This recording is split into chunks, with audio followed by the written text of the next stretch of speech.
Mga kaibigan, welcome back. Eto, marami tayong balita rito. JJ Mandakit malapit ng mag-goodbye sa Gilas Pilipinas. Nagpasika sa Team USA U19. Pasok na sa top 18. At Jeyo Chu maglalaro na sa MPBL sa Abra Weavers. At mga star players sa Asia na hindi makakalaro sa Asia Cup. At eto si Kai Sotto, binura ang records ni Watanabe sa Japan.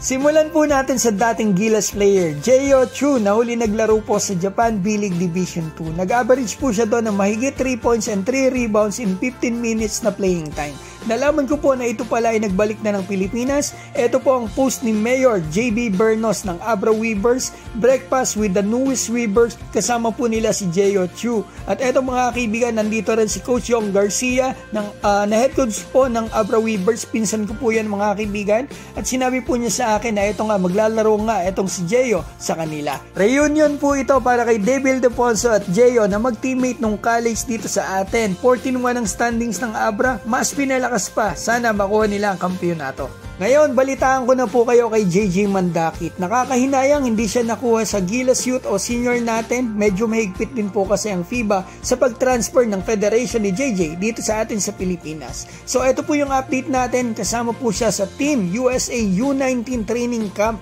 33 po silang naimbitahan. Kasama po niya yung mga projected lottery picks dito gaya na lang ng Booster Twins at AJ Daibansa.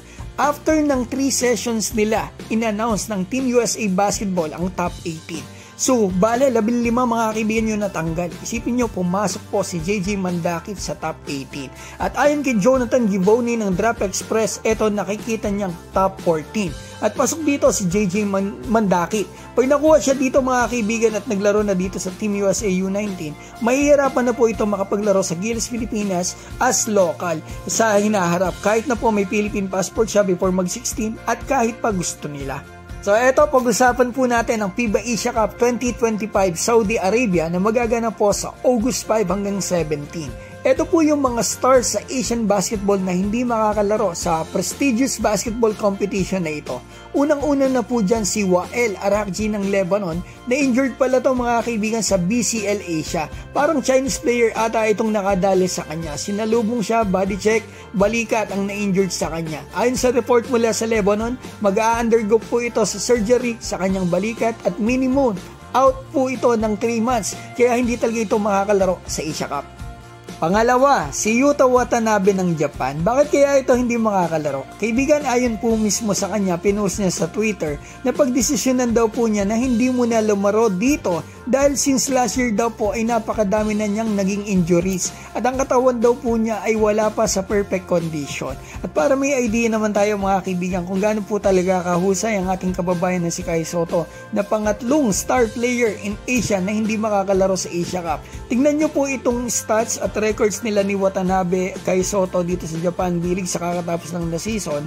Ito, yan mga kaibigan, burado lahat ni Kai Sotto yung stats ni Watanabe. Kahit na kagagaling pa lang ni Watanabe dito sa NBA, yan kita nyo laro niya sa B-League para sila na liga ni Kai Sotto, nagkakaharap pa sila sa punto, sa rebound, sa assist, sa blocks, shooting percentage, 3-point percentage. Watanabe kilalang shooter yan sa NBA, 30% lang, si Kai Sotto 50%. Yan mga kaibigan, efficiency, napakalaki ng lamang ni Kai Sotto. And take note, si Kai Sotto lang po sa FIBA Asia Cup qualifiers ang sentro na naka-double-double sa lahat ng games.